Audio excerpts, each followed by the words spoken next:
بسم اللہ الرحمن الرحیم۔ مطالب الفرقان، سورۃ القصص، مکی، نمبر 28، آیت نمبر 29۔ قرآن مجید کی تفسیر خود قرآن مجید سے از علامہ غلام احمد پرویز صاحب، اخذ و تلخیص محمد اکبر دکشت بھارتواج، نظر ثانی ڈاکٹر انعام الحق۔ آیت نمبر 29۔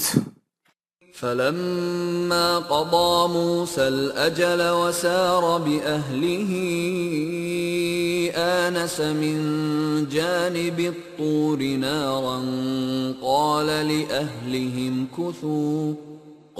لأهلهم كثوا إني آنست نارا لعلي آتيكم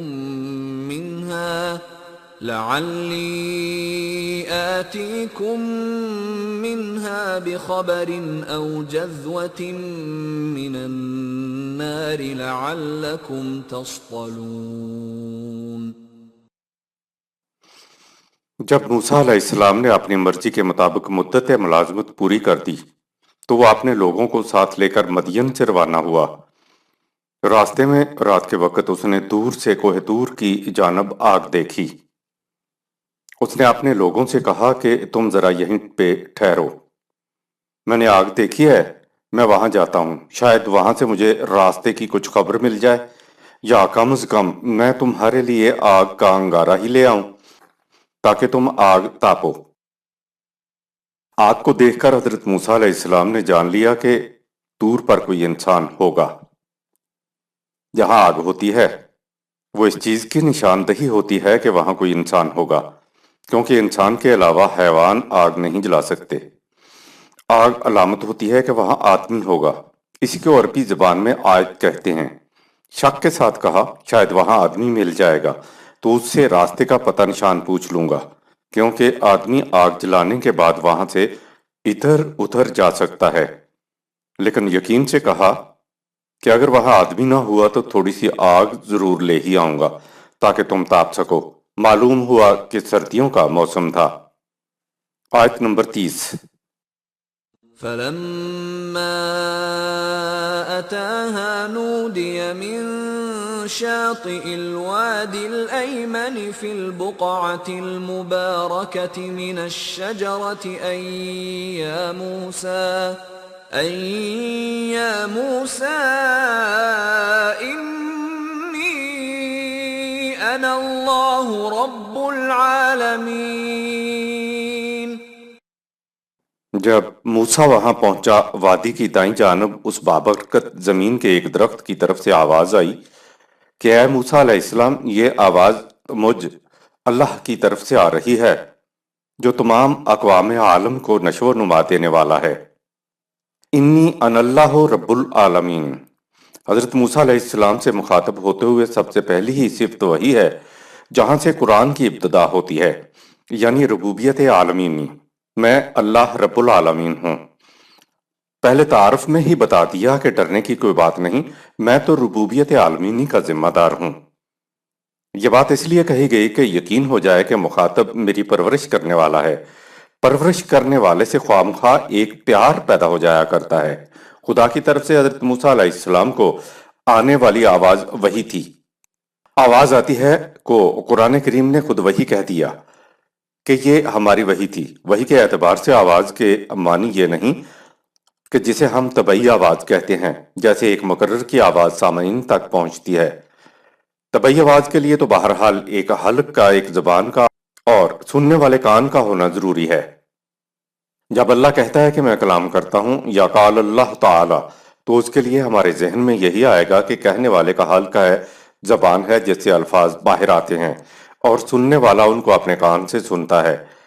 وہی طبعی چیز نہیں ہوتی۔ خود عربوں کے ہاں وحی کے معنی ہیں خفیف سا اشارہ، اور اشارہ بھی ایسا جسے غیر اجنبی نہ تو اس کو بھانپ سکتا ہے، نہ جان سکتا ہے، اور نہ اسے سن سکتا ہے۔ وہ نہ حلق کی آواز ہوتی ہے جو زبان سے نکلتی ہے اور نہ وہ کانوں میں آتی ہے۔ انسان صرف اس آواز کو سن سکتا ہے جو حلق اور زبان سے نکلے۔ قرآن نے نبی اکرم صلی اللہ علیہ وسلم کے متعلق کہا، وحی کو جبریل محمد صلی اللہ علیہ وسلم کے قلب پر نازل کرتا ہے۔ جو چیز براہ راست قلب پر نازل ہوتی ہے اس میں حلق اور زبان اور سننے والے کان کی ضرورت نہیں، وہ تو قلب پر نازل ہوا کرتی تھی۔ پہلی چیز تو یہ ہو گئی کہ آواز آئی کہ ہم اللہ رب العالمین ہیں، تو اس کے معنی یہ نہیں کہ وہ انسانوں جیسی آواز تھی، اور نہ وہ حضرت موسیٰ علیہ السلام کے کان میں آئی تھی۔ حضرت موسیٰ علیہ السلام کو غیر طبعی آواز وحی آئی جسے اس کے قلب نے محسوس کیا تھا۔ کیونکہ ہم وحی کی ماہیت و کیفیت کو نہیں سمجھ سکتے، اس لیے ہم تو یہی سمجھتے ہیں کہ آگ کا لشکارہ دیکھا، وہ ایک جلوہ تھا۔ اسے دیکھ کر موسیٰ علیہ السلام بے ہوش ہو گئے۔ خدا سے ہم کلامی ہوئی، ایسے ہی جیسے دو آدمی ایک پس پردہ اور دوسرا سامنے ہم کلامی کرتے ہیں۔ محسوسات کے خوگر انسان کے ذہن میں یہی کچھ آ سکتا ہے۔ آیت نمبر 31۔ وَأَنْ أَلْقِ عَصَاكَ فَلَمَّا رَآهَا تَهْتَزُّ كَأَنَّهَا جَانٌّ وَلَّا مُدْبِرًا وَلَمْ يُعَقِّبْ يَا مُوسَىٰ أَقْبِلْ وَلَا تَخَفْ إِنَّكَ مِنَ الْآمِنِينَ۔ انکا من الآمنین۔ موسیٰ علیہ السلام کو مہم کے لیے انظار پر مبنی احکام دے کر کہا کہ تم ان احکام کو جو تیرے لیے زندگی کا محکم سہارا اور وجہ جامعیت ہیں رک کر غور کرو اور پھر انہیں فرعون کے سامنے پیش کرو۔ غور کرنے کے بعد موسیٰ علیہ السلام کو معلوم ہوا کہ یہ مشکل مہم تو ایک جیتے جاگتے سانپ کی طرح کی ہے جسے پکڑنے کا اسے حکم دیا جا رہا ہے۔ موسیٰ علیہ السلام نے فرعون سے خائف ہو کر اپنے خیال میں اس مہم سے پیچھے ہٹنا چاہا تو آواز آئی کہ اے موسیٰ ڈرو نہیں، آگے بڑھ کر اس مہم کو اطمینان سے سنبھال لو، تمہیں کوئی نقصان نہیں پہنچا سکے گا۔ حوالے کے لیے دیکھیے آیات سورہ 7 آیت 107 108، سورہ 20 آیات 17-24، سورہ 26 آیات 32-33، سورہ 27 آیت 10، سورہ 2 آیت 50۔ خدا کی طرف سے انبیاء کرام کی بعثت کا مقصد باطل کو اکھاڑ کر حق نظام قائم کرنا ہوتا ہے۔ خدا کی طرف سے انبیاء کرام کا مشن یا مشیت خداوندی کے مطابق ان کا پروگرام یہ تھا کہ وہ انسانوں کے خود ساختہ باطل نظام کے خلاف ایک جدوجہد اور جہاد کر کے اس کی جگہ ایسا نظام قائم کر دیں جس میں انسانیت برومند ہو اور کوئی شخص نہ تو کسی دوسرے کا محتاج رہے اور نہ کسی دوسرے کا محکوم رہے، بلکہ محکومیت ساری کی ساری خدا کے قوانین کی ہو جائے۔ یہ ہے انبیاء کرام کے لائے ہوئے دین کی غرض و غایت، اور یہ ہے سلسلہ رشد و ہدایت کا سارا مقصد۔ اگر دین کے سامنے یہ مقصد نہیں تو وہ دین اللہ نہیں ہو سکتا۔ حضرت موسیٰ علیہ السلام اور فرعون کی کشمکش میں باطل کے انسانیت سوز نظام کی تینوں لعنتیں، ملوکیت، قارونیت اور حامانیت بیک وقت موجود ہیں، اور ان کے نیچے بنی اسرائیل کی محکوم اور مقہور قوم تڑپتی اور بلکتی تھی۔ انسانوں کو انسانوں کی محکومیت سے نکالنے کے لیے حضرت موسیٰ علیہ السلام کو بھیجا جا رہا ہے۔ حضرت موسیٰ علیہ السلام اگرچہ بنی اسرائیل کی قوم کے فرد تھے، لیکن انہوں نے فرعون کے محلات میں پرورش پائی تھی، اس لیے یہ جتنی ملوکیت کی سازشیں تھیں جسے آج کی اصطلاح میں محلاتی سیاست کہتے ہیں، یہ ان سے واقف تھے، لیکن نادانستہ قتل ہو جانے کی وجہ سے وہاں سے بھاگے ہوئے تھے۔ مدین میں 8 یا 10 سال رہ کر بکریاں چرا کر امت کی پرورش کا انداز سیکھا۔ اس کے بعد نبوت مل رہی ہے اور کہا جا رہا ہے کہ جاؤ فرعون کی طرف جو حدود فراموش ہو چکا ہے۔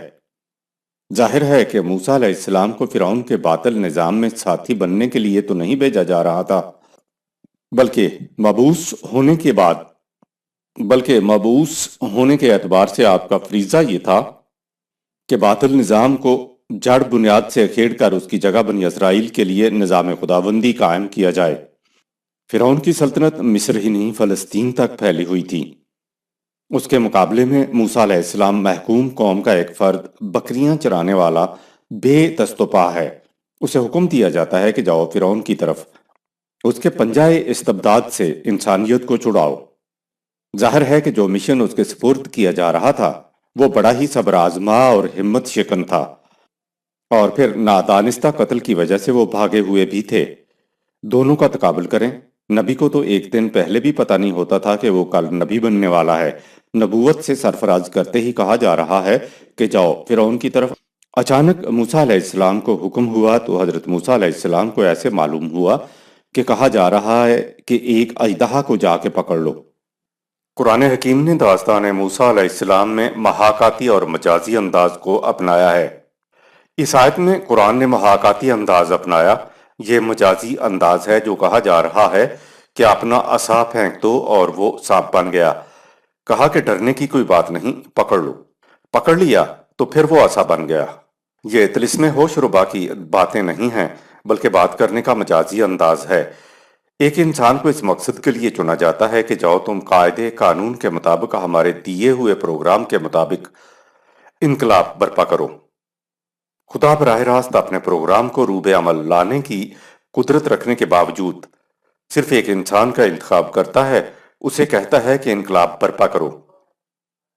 اگر یہ ہو کہ جاؤ تمہاری لاٹھی سانپ بن جایا کرے گی اور ان کو ڈس لے گی تو موسیٰ علیہ السلام کے ہاتھوں لاٹھی کو سانپ بنانے کی کیا ضرورت تھی؟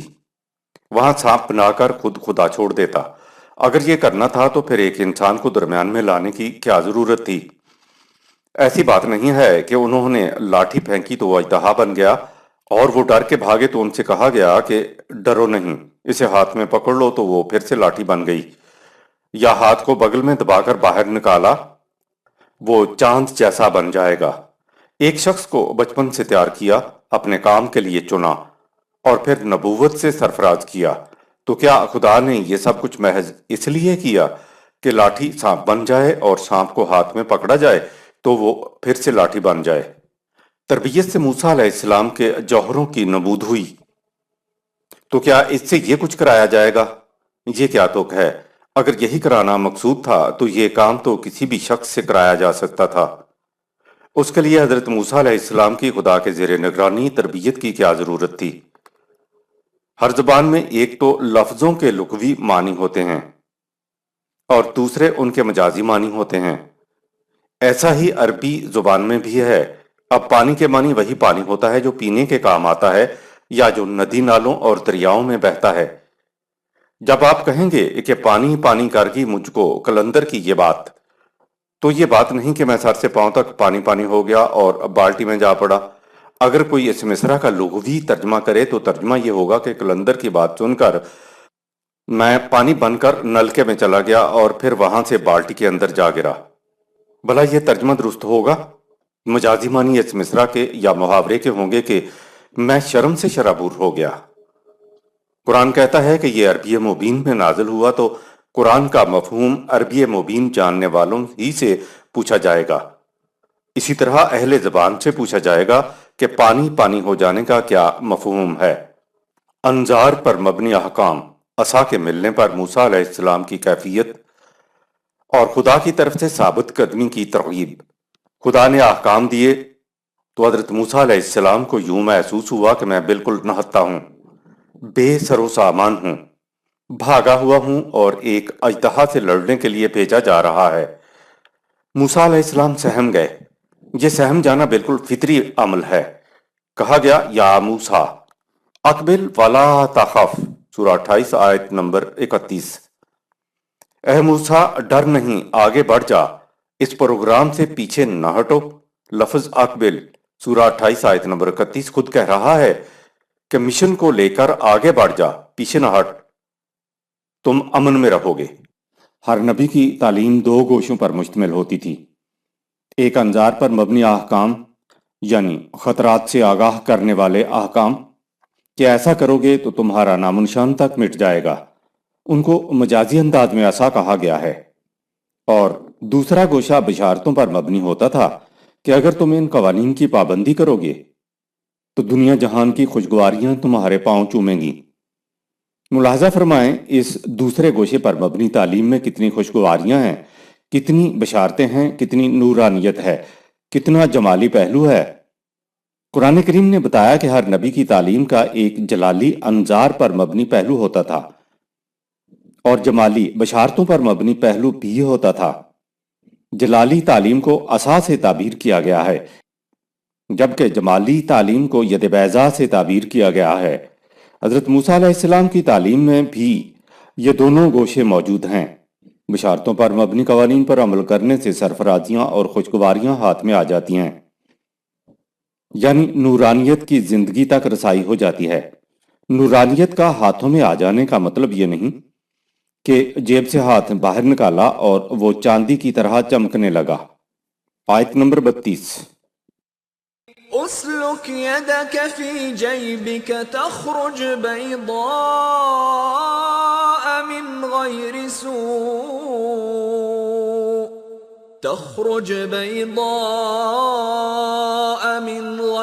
سوء واضمم إليك جناحك من الرهب فذلك برهانان من ربك إلى فرعون وملئه إنهم كانوا قوما فاسقين۔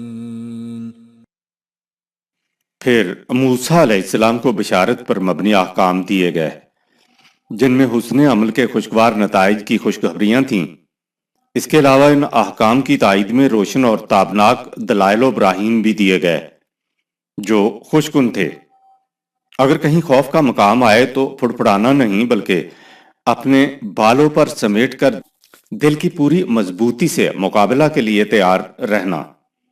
یہ دونوں انذار اور بشارت پر مبنی احکام تیرے پروردگار کی طرف سے فرعون اور اس کے اہل دربار کے لیے واضح دلائل ہیں۔ یقیناً وہ بڑے ہی غلط راستے پر چل رہے ہیں۔ انذار اور بشارتوں پر مبنی احکام برہان ہوتے ہیں۔ فذالک برہانان من ربک، سورہ 28 آیت نمبر 32۔ برہان تو دلیل کو کہتے ہیں۔ لاٹھی پھینکو اور وہ سانپ بن جائے تو یہ کوئی دلیل نہ ہوئی، یہ تو کوئی برہان نہ ہوا۔ حالانکہ قرآن یہ سارا کچھ ذکر کرنے کے بعد کہہ رہا ہے کہ یہ برہان ہے۔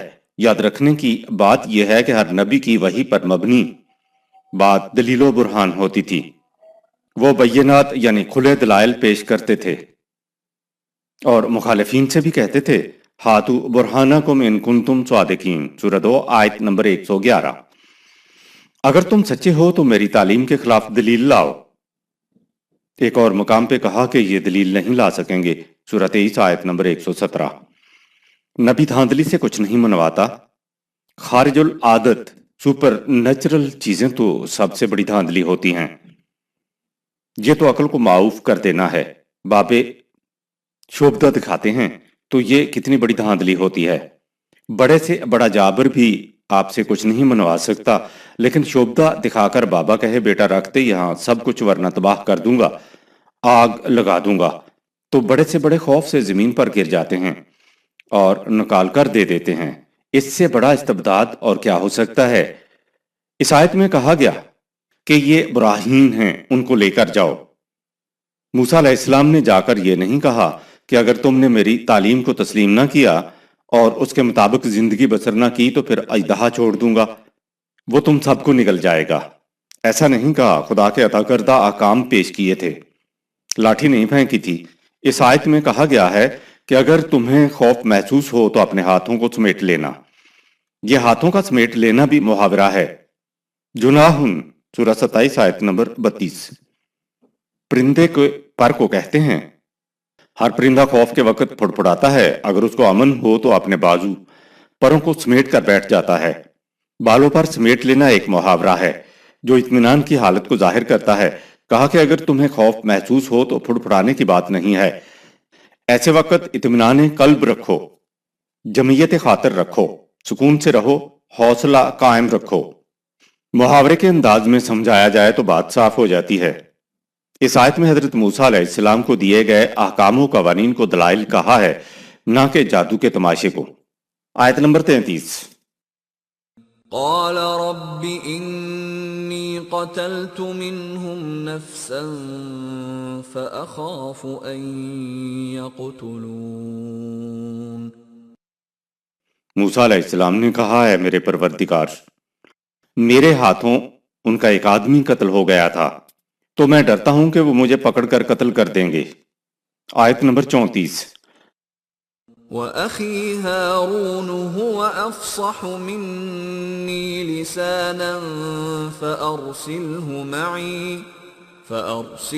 مَعِيَ يَرِدْ أَن يُصَدِّقُنِي إِنِّي أَخَافُ أَن يُكَذِّبُونِ۔ دوسری بات یہ کہ میرا بھائی ہارون مجھ سے زیادہ فصیح اللسان ہے، تو اسے مددگار کے طور پر میرے ساتھ بھیج دے تاکہ جو میں کروں یا کہوں وہ میری تائید و تصدیق کرتا چلا جائے۔ مجھے ڈر ہے کہ وہ لوگ میری تکذیب کر دیں گے۔ حضرت موسیٰ علیہ السلام کی زبان میں لکنت نہ تھی۔ مدین میں 8 یا 12 سال بکریاں چرانے اور دیہاتی زندگی بسر کرنے سے حضرت موسیٰ علیہ السلام کی زبان میں وہ فصاحت و بلاغت نہ رہی تھی جو دلائل و براہین کو پیش کرنے کے لیے ضروری ہوتی ہے۔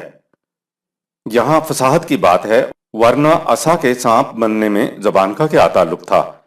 کہا ہوا افصح منی، سورہ 28 آیت نمبر 34۔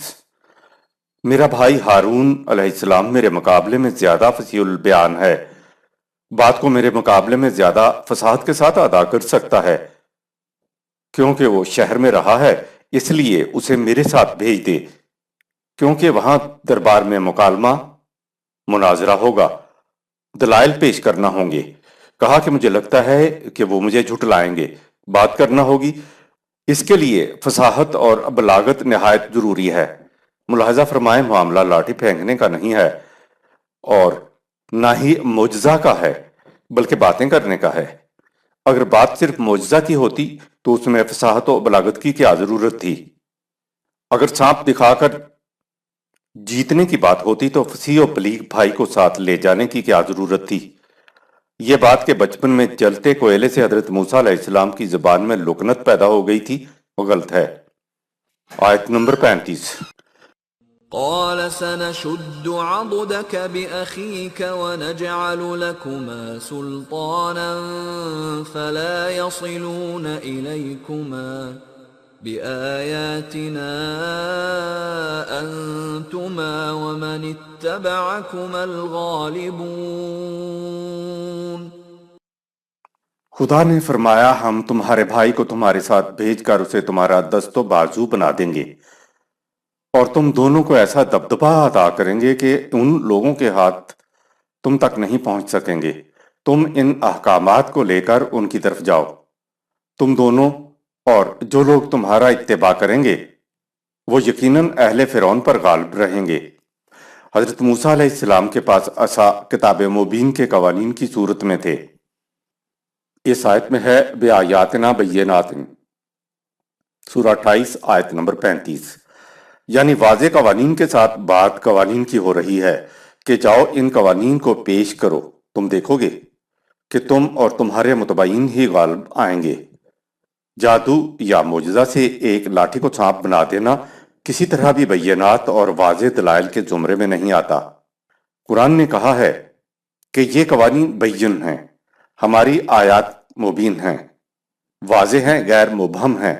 حضرت موسیٰ علیہ السلام فرعون کے پاس جو کچھ لے کر گئے تھے وہ خدا کی بینات تھیں، واضح قوانین تھے۔ تمام رسولوں کو بینات دی جاتی تھیں۔ لقد ارسلنا رسولنا بالبینات، سورہ 57 آیت نمبر 25۔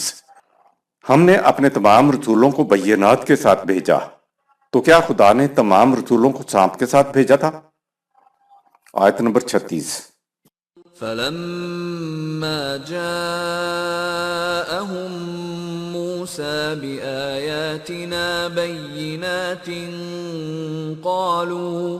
قالوا ما هذا إلا سحر مفترى وما سمعنا بهذا في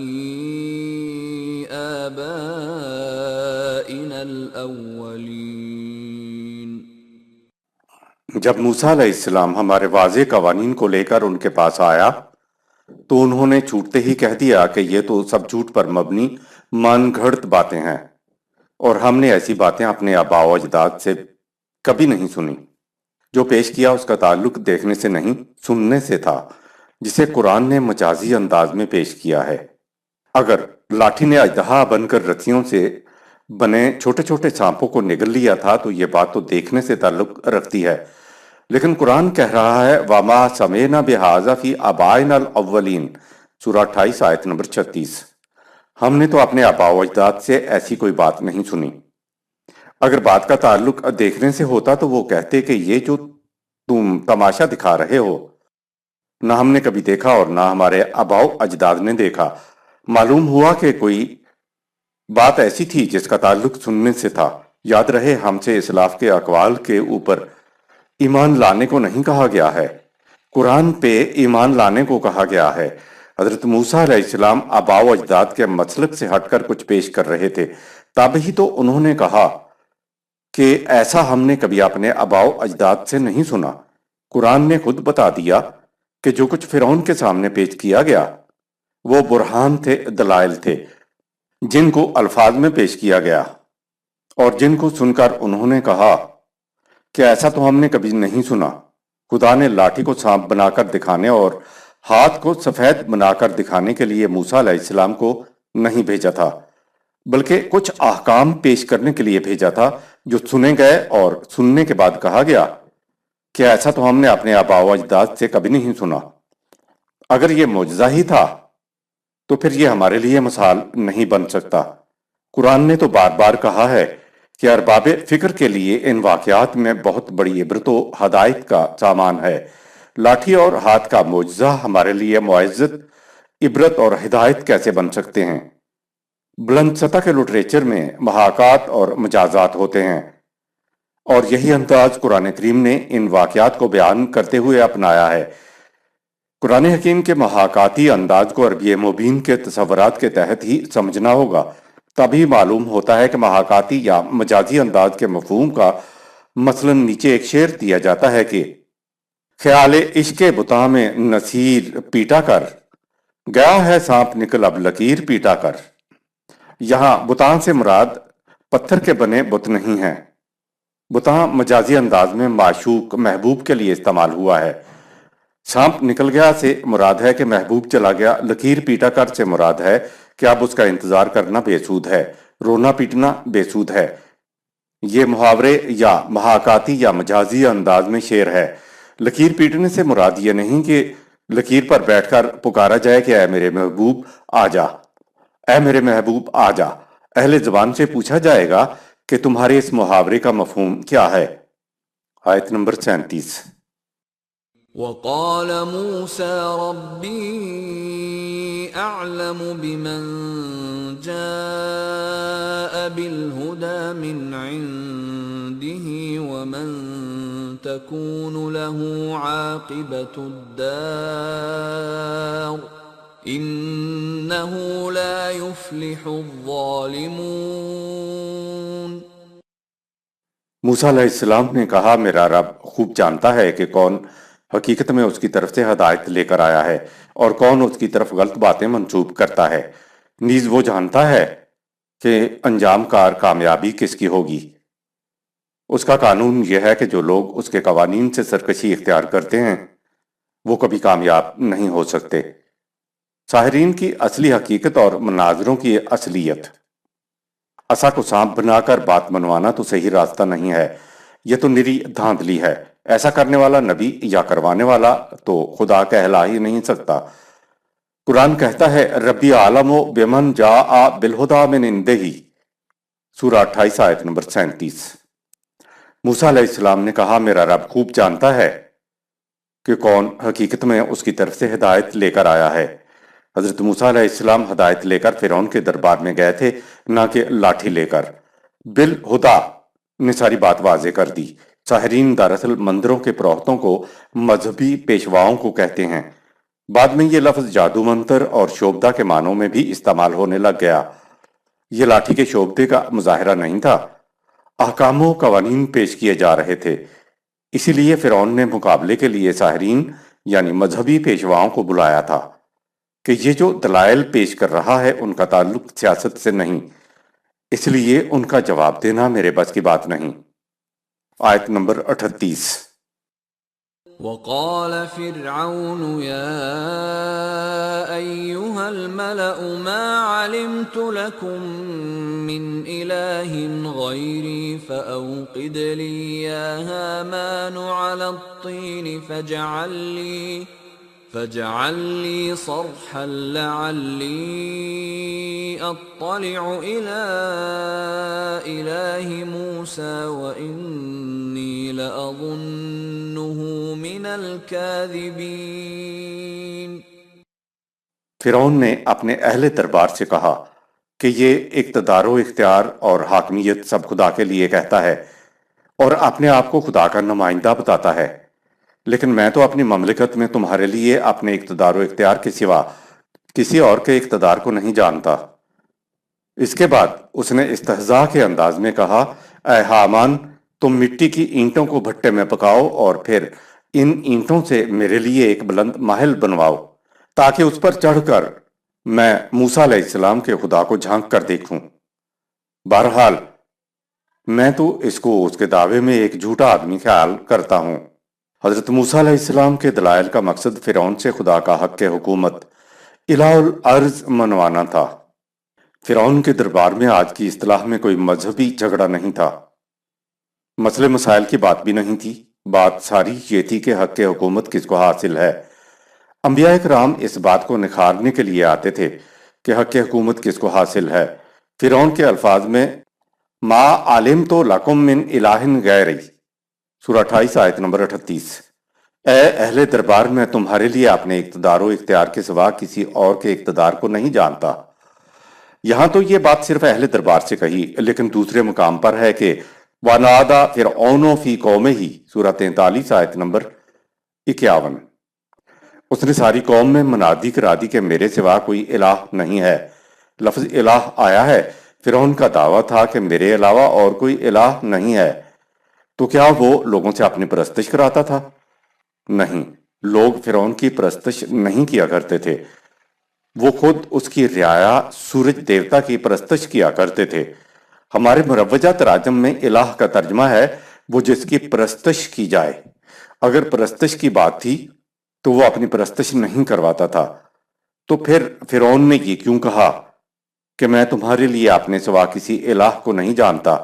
معلوم ہوا کہ الہ کے معنی پرستیدہ کے نہیں ہے، الہ کے معنی خود فرعون بتاتا ہے کہ قَالَ يَا قَوْمِ أَلَيْسَ لِي مُلْكُ مِصْرَ، سورہ 43 آیت نمبر 51۔ قوم سے اس نے کہا کہ کیا اس مصر کی سرزمین کی ملکیت میری نہیں؟ مزید کہا وَهَٰذِهِ الْأَنْهَارُ تَجْرِي مِن تَحْتِي، سورہ 43 آیت نمبر 51۔ اور یہ دریا، یہ پانی کے چشمے، یہ نہریں جن کے اوپر تمہاری کھیتی کا دار و مدار ہے، کیا میری ملکیت نہیں؟ کہا کہ اگر یہ میری ملکیت ہیں تو الہ تو میں ہوا۔ یہ موسیٰ علیہ السلام کیوں کہتا ہے کہ تو یہاں کا الہ نہیں ہے، الہ کوئی اور ہے؟ الہ کا مفہوم لا الہ کے اندر پوشیدہ ہے۔ لا الہ میں ساری دنیا کے الہ کی نفی مضمر ہے، یعنی وسائل رزق کسی کی ملکیت نہیں ہو سکتے، کسی کے قوانین کی اطاعت نہیں کی جا سکتی، یہ تو پھر انتشار، انارکی پھیل جائے گی۔ انتشار کو ختم کرنے کے لیے آگے ہے الا اللہ، یعنی ہاں، وسائل رزق پر اب ملکیت اللہ کی ہے، قوانین بھی صرف خدا کے قابل اطاعت ہیں۔ لو انتشار ختم ہو گیا۔ الہ کے معنی ہے صاحب اقتدار، صاحب حکومت، جس کی ملکیت میں سب کچھ ہو۔ لفظ ملکیت میں قرآن ساری بات کہہ گیا کہ جب یہ زمین اللہ کی ہے، یہ پانی اللہ کا ہے، یہ نہریں اللہ کی ہیں، یہ کھیتیاں اللہ کی ہیں، سامان رزق اللہ کا ہے، تو یہاں اقتدار کسی اور کا کیسے ہو سکتا ہے؟ فرعون نے لفظ الہ کو ملکیت کے معنی میں استعمال کیا تھا، چونکہ رعایا کی روٹی اس کے ہاتھ میں تھی، اس لیے اس نے کہا انا ربکم الاعلی، سورہ 89 آیت نمبر 24۔ میں تمہارا سب سے بڑا رب ہوں۔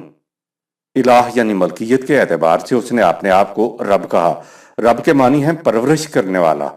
یہاں لفظ رب روٹی دینے والے کے مفہوم میں استعمال ہوا ہے۔ فرعون نے کہا کہ روٹی تو تم میری ملکیت سے کھاتے ہو۔ ہمارے ہاں رب کے معنی ان داتا کے ہیں۔ ان یعنی روٹی اور داتا دینے والا۔ پہلے علاقوں کی ملکیت بادشاہوں، راجوں اور مہاراجوں میں بٹی ہوئی تھی، اس لیے ان کے لیے ان داتا کا لفظ استعمال ہوتا تھا۔ موسیٰ علیہ السلام نے یہ کہہ کر کہ یہ سب کچھ تیری ملکیت نہیں، فرعون کے الہ ہونے کی نفی کر دی۔ باتیں تو یہ ہو رہی تھیں، نہ کہ کوئی مذہبی مناظرہ۔ سوچئے تو صحیح، کیا لاٹھی کو سانپ بنتا دیکھ کر فرعون اپنی ملکیت سے دستبردار ہو جاتا؟ یہ تو دلیل و برہان سے ہی تسلیم کرایا جا سکتا تھا، لیکن ہٹ دھرمی میں اس نے تسلیم نہ کیا بلکہ استہزاء پر اتر آیا۔ ویسے بھی استبداد کے پاس جب دلیل نہیں ہوتی تو وہ مذاق اڑانے پر آ جاتا ہے۔ یہ کمینگی کی انتہا ہوتی ہے۔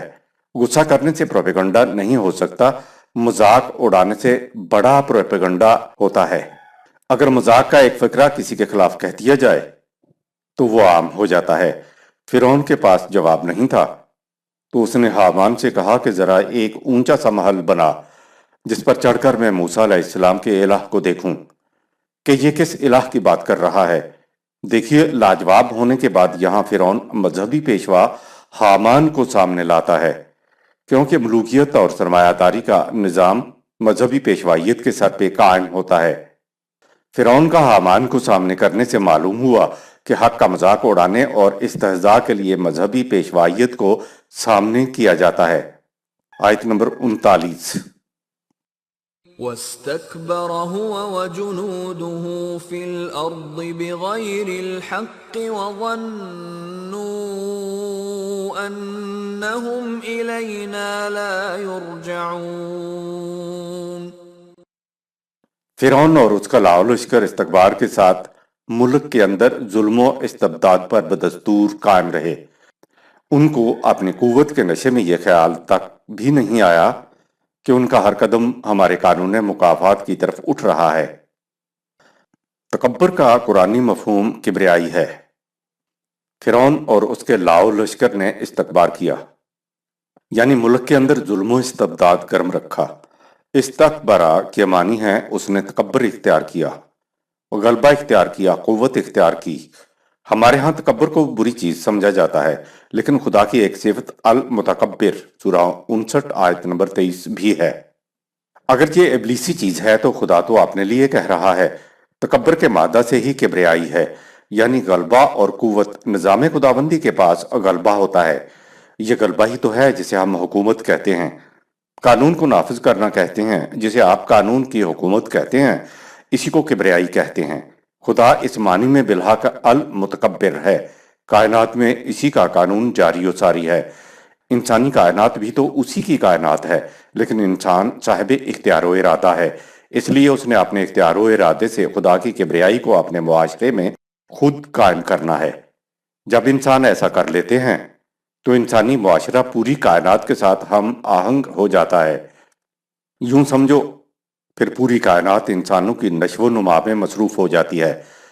فرعون اور اس کے لشکر کے لیے بھی استکبار کا لفظ ہے، لیکن اس کے لیے کہا بغیر الحق، سورہ 28 آیت نمبر 39۔ ان کا استکبار الحق کے بغیر تھا، اس لیے وہ ملک کے اندر ظلم و ستم کرتے تھے۔ حق کے لیے غلبہ حاصل کرنا عین صفت خداوندی ہے، اور جو بغیر الحق ہے وہ فرعونیت ہے۔ قوت، دولت، اقتدار و استکبار فی ذات ہی نہ حرام ہے اور نہ حلال۔ اس کا استعمال اس کو حرام و حلال بناتا ہے۔ تلوار اگر مظلوم کے سینے میں گھونپ دی جائے تو یہ حرام ہے، اور اگر تلوار سے ظالم کا ہاتھ کاٹ دیا جائے تو یہ نہ صرف جائز ہوگا بلکہ عین فرض ہوگا۔ استکبار انسان کو پاگل یا بے لگام اس لیے کر دیتا ہے کہ وہ گمان کرتا ہے کہ مجھے کوئی پوچھنے والا نہیں، لیکن اس کا ہر قدم تو قانون مکافات کے نتائج کی طرف اٹھتا چلا آ رہا ہوتا ہے۔ یرجعون راجعون کا قرآنی مفہوم، اس کے معنی ہے خدا کے قانون مکافات کے نتائج کی طرف جانا۔ یہ نتائج اس دنیا میں بھی سامنے آ سکتے ہیں اور اخروی زندگی میں تو لازمی سامنے ہوں گے۔ مذہب راجعون کا تعلق صرف آخرت سے سمجھتا ہے۔ اوپر آیت میں ہے الینا لا یرجعون، سورہ 28 آیت نمبر 39۔ اس سے اگلی آیت میں یہ کہہ کر فَأَخَذْنَاهُ وَجُنُودَهُ فَنَبَذْنَاهُمْ فِي الْيَمِّ، سورہ 28 آیت نمبر 40۔ ہم نے اپنے قانون مکافات کی روح سے اسے اور اس کے لشکر کو پکڑا اور انہیں سمندر میں غرق کر دیا۔ بتا دیا کہ راجعون کا تعلق اس دنیا سے بھی ہے۔ ہمارے ہاں مانی لیے جاتے ہیں کہ انسان مرنے کے بعد خدا کے ہاں جائے گا، وہاں باز پرس ہوگی، یہ ٹھیک ہے۔ ہمارا ایمان ہے کہ وہاں ایسا ہوگا، لیکن خدا کے قانون مکافات کے نتائج کی طرف آنے کا تعلق صرف اخروی زندگی سے نہیں، اس دنیا سے بھی ہے۔ آیت نمبر 40۔ فَأَخَذْنَاهُ وَجُنُودَهُ فَنَبَذْنَاهُمْ فِي الْيَمِّ فَانظُرْ كَيْفَ كَانَ عَاقِبَةُ الظَّالِمِينَ۔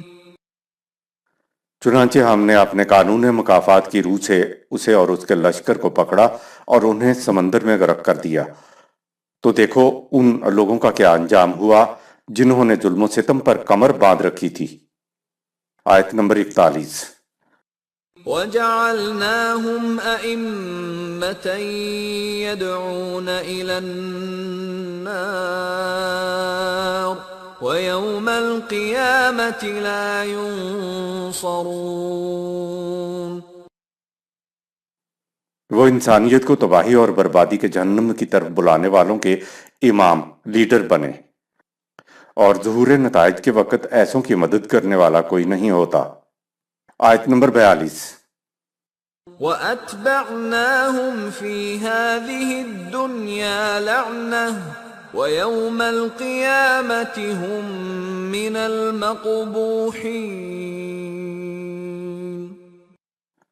ایسی روش پر چلنے والوں کی حالت یہ ہوتی ہے کہ اس دنیا کی زندگی میں بھی محرومیاں ان کے پیچھے لگی رہتی ہیں، اور قیامت میں بھی وہ ذلت و خواری کی زندگی بسر کریں گے۔ لعنت کا قرآنی مفہوم۔ لعنت کے معنی محروم ہو جانا ہے، جسے انگریزی زبان میں deprived of all blessing یعنی تمام نعمات سے محروم کہتے ہیں۔ ظالم کی جب گرفت ہوتی ہے تو وہ زندگی کی تمام خوشگواریوں سے محروم ہو جاتا ہے۔ کہا فی ہذہ الدنیا، سورہ 28 آیت نمبر 42۔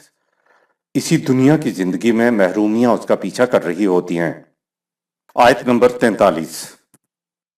وَلَقَدْ آتَيْنَا مُوسَى الْكِتَابَ مِن بَعْدِ مَا أَهْلَكْنَا الْقُرُونَ الْأُولَى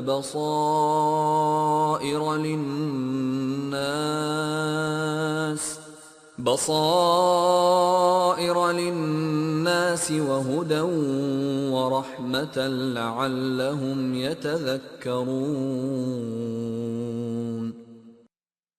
اس سے پہلے بہت سی قومیں ہلاک ہو چکی تھیں۔ سابقہ اقوام کی ہلاکت کے بعد موسیٰ علیہ السلام کو ضابطۂ حیات عطا کیا گیا، جس میں لوگوں کے لیے نہایت واضح اور روشن دلیلیں تھیں۔ مقصد اس سے یہ تھا کہ وہ لوگ اسے اپنے سامنے رکھ کر زندگی کے صحیح راستے پر چلیں، تاکہ ان کی انسانی صلاحیتوں کی نشو و نما ہوتی چلی جائے۔ آیت نمبر 44۔ وَمَا كُنْتَ بِجَانِبِ الْغَرْبِيِّ إِذْ قَضَيْنَا إِلَى مُوسَى الْأَمْرَ وَمَا كُنْتَ مِنَ الشَّاهِدِينَ۔ اے رسول، یہ باتیں تجھے وحی کے ذریعے بتائی جا رہی ہیں، ورنہ جب ہم نے موسیٰ علیہ السلام کی طرف وحی بھیجی تو نہ تم اس وادی کے غربی جانب کھڑے تھے اور نہ ہی تم ان لوگوں میں وہاں موجود تھے جو پہاڑ کے نیچے موسیٰ علیہ السلام کا انتظار کر رہے تھے۔ قرآن کریم کے اندر بیان کردہ واقعات کا مقصد اور فرعون کی لاش برائے عبرت۔ اوپر موسیٰ علیہ السلام اور فرعون کی کشمکش کے واقعات بیان ہوئے جو ہزارہ سال پہلے کے واقعات ہیں، لیکن آپ نے دیکھا کہ داستان میں بار بار کہا گیا کہ تمہارے لیے ان واقعات میں بہت بڑی رہنمائی ہے۔ قرآن نے تاریخی واقعہ بیان نہیں کیا، بلکہ اس داستان میں ابدی حقائق بیان کیے۔ ابدی حقائق یا ابدی رہنمائی یا ابدی شواہد کا مطلب یہ ہوتا ہے کہ اگر یہ چیز آج بھی اسی طرح کی جائے تو اس کے وہی نتائج مرتب ہوں گے جو ماضی میں مرتب ہوئے تھے۔ اس سورت کی آخری آیت نمبر 43 پر داستان ختم ہو گئی ہے۔ اگر تاریخی اعتبار سے ہی یہ بیان ہوتا تو پھر اس داستان کا اگلا باب شروع ہو جاتا، لیکن یہاں قرآن کھڑا ہو گیا۔ یہاں ایک اور حقیقت کی طرف توجہ منعطف کرائی، اور وہ بھی بڑی عظیم حقیقت ہے۔ یہ داستان جو بیان ہوئی ہے وہ کم از کم 3000 سال پرانی ہے، اور ایسے بیان ہوئی ہے جیسے کوئی آنکھوں دیکھا حال بیان کر رہا ہو، یا واقعہ اس کے سامنے رونما ہو رہا ہو۔ محمد صلی اللہ علیہ وسلم ان واقعات کو یوں بیان فرما رہے ہیں جیسے وہ آنکھوں دیکھا حال بیان کر رہے ہوں۔ خدا کہتا ہے کہ اے رسول، جتنی باتیں تم نے اپنی زبان سے بیان کی ہیں، تم نہ تو وادی سینا میں موجود تھے، نہ طور کی چوٹی پر، اور نہ مصر کے ملک میں، نہ تم ان لوگوں کے ہم اثر تھے۔ ان باتوں کو تو تیرے وقت کا کوئی انسان بیان نہیں کر سکتا تھا، کیونکہ اس دور کی تاریخ تو عرب میں مرتب نہیں ہوئی تھی۔ ان سے پوچھو یہ کس طرح ممکن ہوا؟ جواب دے دو اللہ کبیر و علیم کی وحی کی بدولت۔ مزید پوچھو کہ کیا یہ اس بات کی شہادت نہیں کہ قرآن من جانب اللہ ہے، اور یہ کہ قرآن رسول اللہ صلی اللہ علیہ وسلم کی فکر کی تخلیق نہیں ہے۔ قرآن نے کہا کہ فرعون غرق ہوا تو ہم نے آنے والوں کے لیے اس کی لاش کو آیہ عبرت بنانے کے لیے محفوظ کر دیا۔ کسی کے ذہن میں نہیں آ سکتا تھا کہ قرآن کیا کہہ رہا ہے۔ 1200 سال تک ہم پہ اعتراض ہی ہوتے رہے کہ دکھاؤ فرعون کی لاش جس کو خدا نے محفوظ کر رکھا ہے، اور وہ آنے والوں کے لیے آیہ عبرت ہے۔ ہم جواب نہیں دے سکتے تھے۔ کسی کے ذہن میں نہیں آ سکتا تھا کہ فرعون کی لاش احرام مصر کے تہ خانوں میں محفوظ ہے۔ جب تحقیق کی غرض سے احراموں کی چھان پھٹک کی گئی تو اندر سے حنوط شدہ لاشیں برآمد ہوئیں۔ تحقیق سے معلوم ہوا کہ یہ فلاں فلاں زمانے سے تعلق رکھتی ہیں۔ ایک حنوط شدہ لاش میں سمندر کے نمکیات پائے گئے تو مزید سائنٹیفک تحقیق کے بعد اس کو موسیٰ علیہ السلام کے زمانے کا فرعون قرار دے دیا گیا۔ آیت نمبر 45۔ وَلَكِنَّا أَنشَأْنَا قُرُونًا فَتَطَاوَلَ عَلَيْهِمُ الْعُمُرُ وَمَا كُنْتَ ثَاوِيًا فِي أَهْلِ مَدْيَنَ تَتْلُو عَلَيْهِمْ آيَاتِنَا وَلَكِنَّا كُنَّا مُرْسِلِينَ۔ اے رسول، موسیٰ علیہ السلام سے تمہارے زمانے تک کئی نسلیں گزر چکی ہیں، جن میں سے ایک ایک کی مدت حیات بڑی طویل رہی ہے، لیکن تم ان میں موجود نہ تھے، اور نہ ہی تم اہل مدین کے سامنے ہمارے قوانین پیش کرنے کے لیے ان کے درمیان مقیم تھے۔ ان امور سے آگاہ کرنے کے لیے ہم نے تمہیں رسول بنایا تاکہ دیگر رسولوں کی طرح اب تم لوگوں کی رہنمائی کر سکو۔ آیت نمبر 46۔ وَمَا كُنْتَ بِجَانِبِ الطُّورِ إِذْ نَادَيْنَا وَلَكِنْ رَحْمَةً مِّن رَّبِّكَ لِتُنذِرَ قَوْمًا مَّا أَتَاهُم مِّن نَّذِيرٍ لِتُنذِرَ قَوْمًا مَّا أَتَاهُم مِّن نَّذِيرٍ مِّن قَبْلِكَ لَعَلَّهُمْ يَتَذَكَّرُونَ۔ اور نہ ہی تو اس وقت طور کی جانب کھڑا تھا جب ہم نے موسیٰ علیہ السلام کو آواز دی تھی، لیکن یہ سب غیب کی باتیں وحی تجھے خدا کی طرف سے بطور رحمت ملی ہیں، تاکہ تو اس قوم کو جس کی طرف پہلے کوئی آگاہ کرنے والا نہیں آیا۔ سورہ 32 آیت نمبر 3، سورہ 36 آیت نمبر 6، ان کو غلط روش زندگی کے تباہ کن نتائج سے آگاہ کر دے، اور تاکہ وہ تجھ پر نازل کردہ وحی کو سامنے رکھ کر صحیح راستے پر زندگی بسر کریں۔ آیت نمبر 47۔ وَلَوْلَا أَن تُصِيبَهُم مُّصِيبَةٌ بِمَا قَدَّمَتْ أَيْدِيهِمْ فَيَقُولُوا رَبَّنَا لَوْلَا أَرْسَلْتَ إِلَيْنَا رَسُولًا فَنَتَّبِعَ آيَاتِكَ وَنَكُونَ مِنَ الْمُؤْمِنِينَ۔ اور اگر ہم ان کے اندر رسول نہ بھیجتے تو جب بھی ان پر ان کے اعمال کی وجہ سے کوئی تباہی آتی تو یہ کہتے کہ اے ہمارے رب، اگر تو نے ہماری طرف کوئی رسول بھیجا ہوتا تو ہم تیرے قوانین کا اتباع کرتے اور ایمان والے بن کے رہتے۔ تقدیر میں کچھ نہیں ہوتا، سب کچھ اعمال کا نتیجہ ہے جو سامنے آتا ہے، اور انبیاء کا مقصد۔ مصیبتم بما قدمت ایدیہم، سورہ 28 آیت نمبر 47۔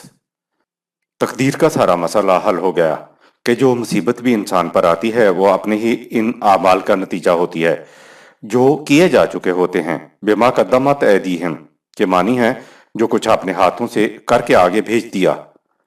انسان کا عمل ایکشن پہلے ہوتا ہے اور اس کا نتیجہ بعد میں برآمد ہوتا ہے۔ پہلے سنکھیا کھایا جاتا ہے، بعد میں ہلاکت ہوتی ہے۔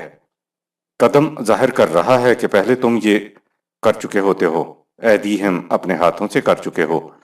بات بس اتنی ہی ہے کہ مصیبت اس کے بعد آتی ہے، یعنی نتیجہ بعد میں آتا ہے۔ جب نتیجہ بعد میں آتا ہے تو تم کہتے ہو کہ یا اللہ تو نے یہ کیا کر دیا، مجھ پر ظلم ہو گیا، تیری طرف سے مصیبت آ پڑی۔ انبیاء کرام کو بھیجنے کا مقصد ہے کہ وہ آ کر سنکھیا کو سنکھیا بتائیں اور مصری کی ڈلی کو مصری کی ڈلی بتائیں، کہ کوئی سنکھیا کھا کر مرنے لگے تو یہ نہ کہے کہ ہمیں تو بتایا ہی نہیں گیا تھا کہ سنکھیا کھانے سے موت واقع ہو جاتی ہے۔ اگر ہمیں معلوم ہوتا تو ہم کبھی سنکھیا نہ کھاتے۔ خدا نے وحی کے ذریعے صحیح اور غلط راستہ بتا دیا تاکہ جب نتیجہ سامنے آئے تو کسی کو اعتراض کرنے کی ضرورت نہ رہے کہ ہمیں پتہ نہیں تھا۔ قرآن میں متعدد مقامات پر ہے کہ ہماری طرف سے اس وقت تک تباہی نہیں آتی جب تک ہم وہاں ایک پیغام پہنچانے والا نہ بھیج دیں، سورہ 17 آیت نمبر 15۔ یہ ایک اور مقام پہ ہے کہ ہم ہلاکت نہیں کرتے جب تک ہم پہلے آگاہ کرنے والے نہ بھیج دیں کہ کس قسم کی روش نظام سے ہلاکت ہو جائے گی، سورہ 26 آیت نمبر 208۔ آیت نمبر 48۔ فلما جاءهم